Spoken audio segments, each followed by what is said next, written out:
तो हेलो दोस्तों, स्वागत है आप सभी का एक और बार हमारे चैनल स्मार्ट माइंड आर्मी में। आप सभी को मेरा बहुत बहुत क्या बोलता हूँ, नमस्कार सभी को आने के लिए। ठीक है, तो हमने प्लांट टिश्यू पढ़ लिया था, अब आगे पढ़ेंगे हम एनिमल टिश्यू। मेरा नाम देव सिंह। तो आज का जो टॉपिक है हमारा एनिमल टिश्यू के ऊपर है, तो शुरू करते हैं। ठीक है, बहुत से बच्चे कमेंट में लिख रहे हैं कि भैया एनिमल टिश्यू के बारे में बात कर रहे हैं, तो रणवीर कपूर की शायद टिश्यू के बारे में बात कर रहे हैं। नहीं भाई, एनिमल वो वाली मूवी की बात नहीं हो रही है, यहाँ एनिमल टिश्यू की बात हो रही है। ठीक है, बहुत फालतू जोकता मालूम है, चलो कोई बात नहीं सरो। ठीक है, पर नोट्स ले आए हैं अब। ठीक है, तो देखो पहले बात करते हैं मसल और ब्लड की।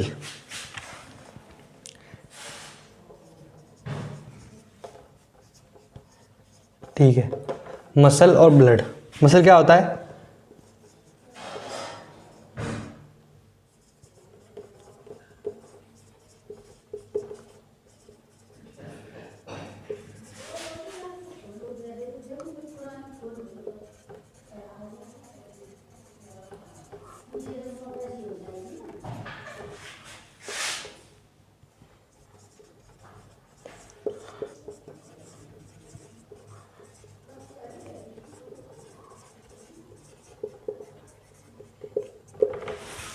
ठीक है, मैंने आपको दो चीज़ें बताई है, एक तो मसल और एक ब्लड। ठीक है, तो भैया क्या होता है कि प्लांट जो होता है, प्लांट में आपने देखा होगा कि प्लांट में हमारी जो चीज़ें थी उसको कैरी कौन करके ले जा रहा था? Xylem, phylum, connective, permanent tissue, simple और पैरेन्काइमा, ये सब। ठीक है, आप सब जानते ही हो, मैं पढ़ा चुका हूँ पिछले लेक्चर में। अब पहले बात आती है मसल की। मसल क्या चीज़ है? मसल एक तरीके से एक ऐसी चीज़ होती है जो आपको कभी भी आप सांस लेते हो, आपने देखा होगा कि आपके लंग्स जो होते हैं ना, तो वो कॉन्ट्रैक्ट हो जाते हैं, और जैसे आप छोड़ते हो सांस वो रिलैक्स हो जाते हैं। तो ऐसा होता क्यों है? इसके बीच में एक टिश्यू आता है मसल्स बोलते हैं उसे। किससे बनी होती है? फाइबर से। और किस में हेल्प करती है? कॉन्ट्रैक्शन और रिलैक्सेशन में। वहीं मैं ब्लड की बात करता हूँ। ब्लड क्या काम करता है? और ब्लड आपकी जो ऑक्सीजन और फूड होता है इनको कैरी करने में हेल्प करता है। ठीक है, ये बात हो गई इन दोनों चीज़ों की। अब ये क्या है, ये जो दो चीज़ हैं, अब इनके ऊपर या इनसे रिलेटेड कुछ ऐसी चीज़ों के बारे में हम बात करेंगे जो एनिमल टिश्यू होती हैं और जो किसमें आपकी हेल्प करती हैं ब्लड को कैरी करने में, या किसके साथ बनी होती हैं? मसल्स के साथ कांटेक्ट में होती हैं। ठीक है, यानी एक तरीके से आप देखिए कितना बढ़िया कोऑर्डिनेशन सिस्टम होता है। आपका जो शरीर है, आपके शरीर में एनिमल टिश्यू जो प्रेजेंट रहता है, वो उसके अंदर से ब्लड पास होता है। देखिए आप कितनी बड़ी चीज़ है कि टिश्यू के अंदर से ब्लड पास हो रहा है, और वहीं उसके पीछे जो बेस है हमारा, वो मसल है। समझ रहे होगे आप कि मैं क्या कहना चाह रहा हूँ? कि मतलब इधर कोऑर्डिनेशन सिस्टम चल रहा है, एक तरीके से मिलजुल के काम हो रहा है, ब्लड फ्लो कर रहा है, मसल के साथ कॉन्ट्रैक्ट में हमारे टिश्यू प्रेजेंट है एनिमल के, और वो किस में हेल्प कर रहे हैं? आपके इन चीज़ों को पास करने में। वहीं मैं बात करूं, मसल भी एक टाइप का टिश्यू है और ब्लड भी एक टाइप का टिश्यू है। ठीक है, पर इसके बारे में हम इनके जो टाइप जब आएंगे ना उसमें बात करेंगे। जैसे ब्लड एक कनेक्टिव टिश्यू होता है, उसके बारे में कनेक्टिव टिश्यू में बात करेंगे। अब चलते हैं आज के आपके फर्स्ट टिश्यू के बारे में। पहले तो बता देता हूँ कि कितने टाइप के एनिमल टिश्यू होते हैं। हाँ, पहले फर्स्ट पे नहीं जाते हैं, पहले बता देता हूँ कि कितने टाइप के एनिमल टिश्यू होते हैं। देखो, टाइप ऑफ एनिमल टिश्यू।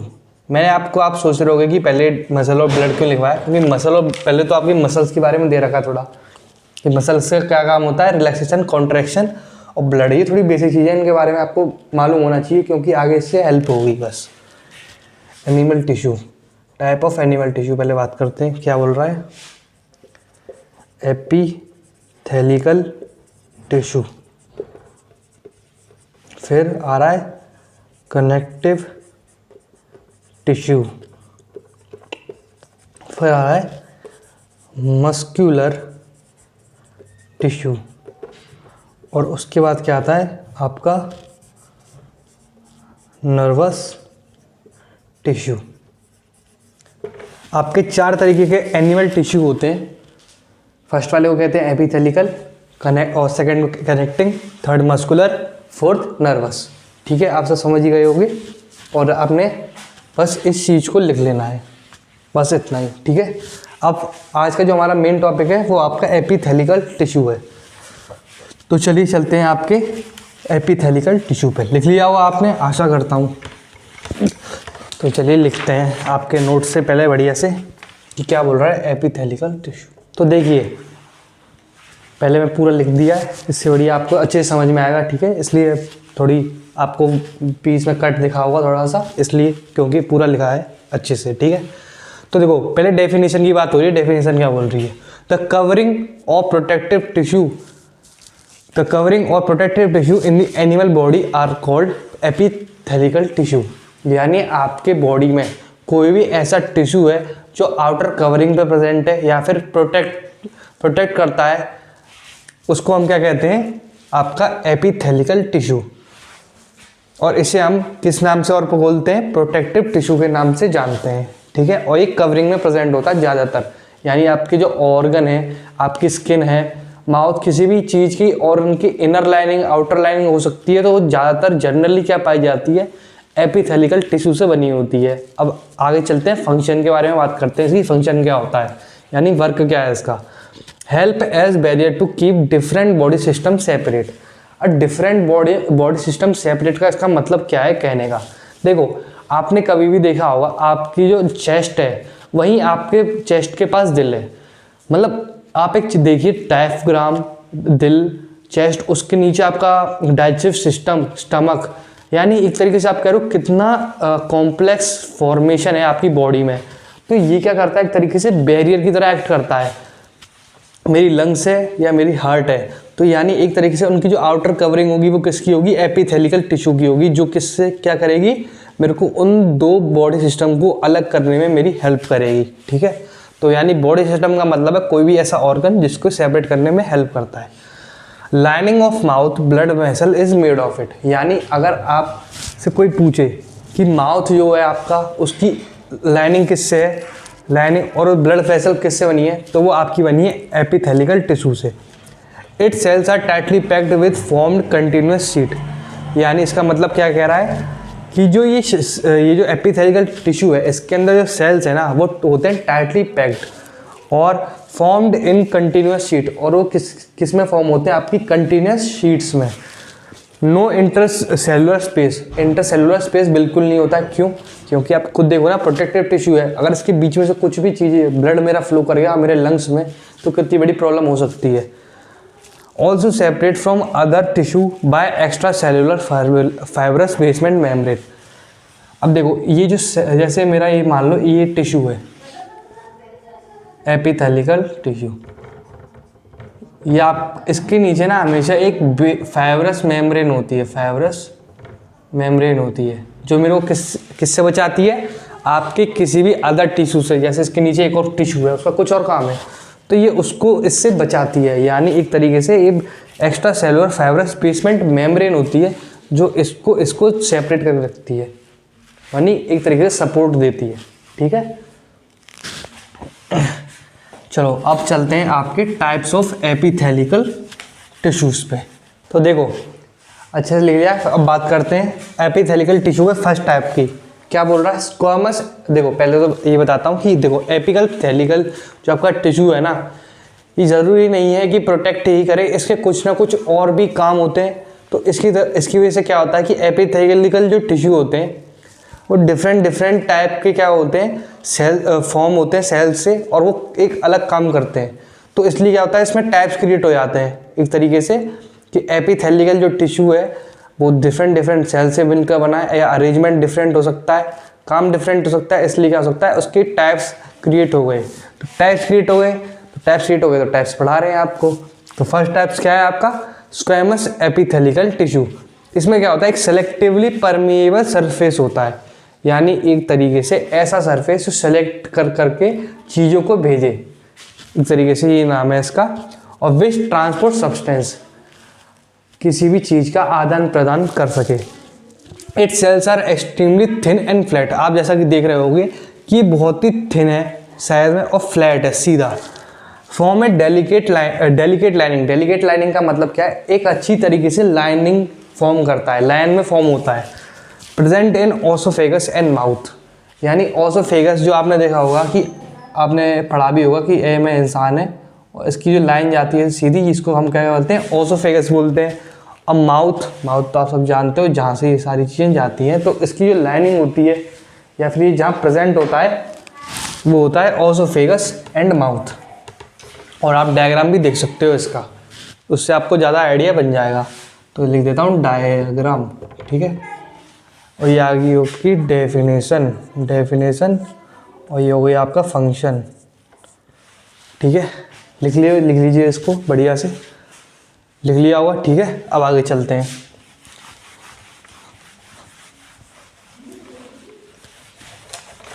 इसी के साथ आपका फर्स्ट टाइप ऑफ एपिथेलिकल टिश्यू यहीं पर समाप्त होता है।